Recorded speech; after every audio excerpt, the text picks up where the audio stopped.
Mary Magdalene, known as Mary of Magdala, was a woman from the town of Magdala on the western shore of the Sea of Galilee. Her name appears prominently in all four Gospels, often listed first among the women who followed Jesus, indicating her importance in the early Christian movement. The Gospels tell us that Jesus cast out 7 demons from her, Luke 8 verse 2, a detail that suggests a history of deep spiritual or emotional turmoil. While we cannot be certain what this affliction entailed, whether physical illness, mental anguish, or demonic possession, what is clear is that Mary experienced a profound transformation after encountering Christ. From this moment, she became one of his most devoted followers. The significance of Mary's healing lies not only in the miracle itself, but in the fact that Jesus restored her dignity in a society where women, especially those with troubled pasts, were often marginalized. She did not return to her old life after being healed. Instead, she followed Jesus with unwavering loyalty, offering her resources, presence, and faith. Her journey teaches us that no past is too dark for redemption, and that every soul, when touched by God's mercy, can be renewed for a higher purpose. For centuries, Mary Magdalene was misunderstood and misrepresented in Christian tradition.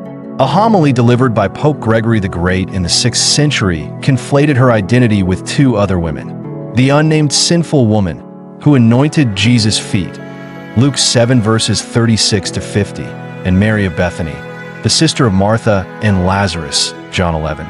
As a result, Mary Magdalene was widely assumed to be a reformed prostitute, a label that persisted in art, literature, and theology for over 1,000 years.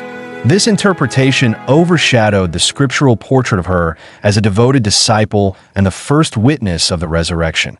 However, modern biblical scholarship and the Catholic Church itself now clearly distinguishes Mary Magdalene from these other women. She is not identified as a prostitute in any gospel text. In 2016, Pope Francis elevated her memorial to the level of a feast day, equal to that of the male apostles, and officially acknowledged her title as Apostle to the Apostles. This act symbolized not only a recognition of her true role in salvation history, but also the correction of a historical injustice. Mary is not a symbol of shame, but a model of strength, love, and faith. Her restored identity challenges us to look beyond stereotypes and honor the true dignity of those whom society has often misjudged. After being healed by Jesus, Mary Magdalene did not return to a quiet or private life. Instead, she became one of the few named female disciples who followed Jesus throughout his public ministry. The Gospel of Luke 8:1-3 mentions her among the women who provided for Jesus and his apostles out of their own means, suggesting that she may have had some financial stability, which she placed entirely at the service of the kingdom. Her gratitude was not passive. It was active, sacrificial, and consistent. She did not merely admire Jesus. She entrusted her life to him. Mary's life is a powerful example of what true conversion looks like. Unlike a momentary emotional reaction, her transformation bore fruit in action. She accompanied Jesus on his journeys, likely listened attentively to his teachings, and witnessed the miracles and signs of the kingdom of God firsthand. Yet her faith was not dependent on what she could receive, but on what she could offer. Mary Magdalene lived out the message that to be forgiven deeply is to love deeply. Her story reminds us that the most powerful testimonies often come not from perfect lives, but from broken ones that have been healed and reshaped by divine love. When the hour of darkness came, and Jesus was arrested, beaten, and sentenced to death, most of his disciples fled in fear. However, Mary Magdalene stood firm. Alongside Mary, the mother of Jesus, and a few other women, she remained near the foot of the cross. John 19, verse 25. Her courage in that moment reveals a heart that loved Jesus not for the glory of his miracles, but for who he was, even when it meant facing the brutality of his passion. Her faith was not seasonal. She did not love him only when things were easy, but stood by him when his cause seemed utterly defeated. The emotional toll of seeing her master crucified, abandoned, and mocked would have been unimaginable. Yet Mary did not allow despair to silence her devotion.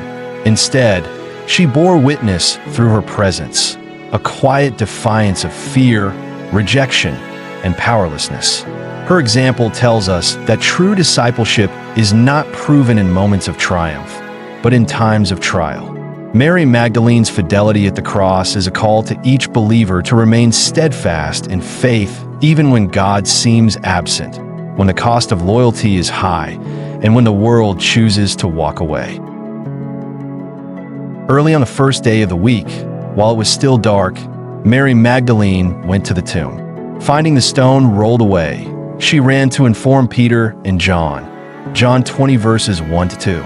Later, as she remained by the tomb weeping, Jesus appeared to her, but she did not recognize him until he called her by name, Mary. Yon shugu sexton. In that moment, recognition broke through sorrow. It was not a grand miracle or a blinding light that revealed Jesus, but the intimacy of being known. This encounter is deeply personal, affirming that Jesus sees and values each of us individually. Christ then gave her a mission, "Go to my brothers and tell them," John 20 verse 17. Thus, Mary became the first person to proclaim the resurrection, the core of the Christian faith. Her role as apostle to the apostles is not a title of honor alone. It is a theological truth. Jesus entrusted the foundation of Easter proclamation not to a priest, scholar, or ruler, but to a woman once tormented by evil, now transformed by grace. Her story shatters all human hierarchies and reminds us that God calls the humble, the faithful, and the available to carry his message. In Mary's voice echo the words of hope and new life that the Church continues to proclaim today. The life of Saint Mary Magdalene offers a multitude of spiritual insights for believers today. First and foremost, her story reminds us that no one is beyond the reach of God's mercy.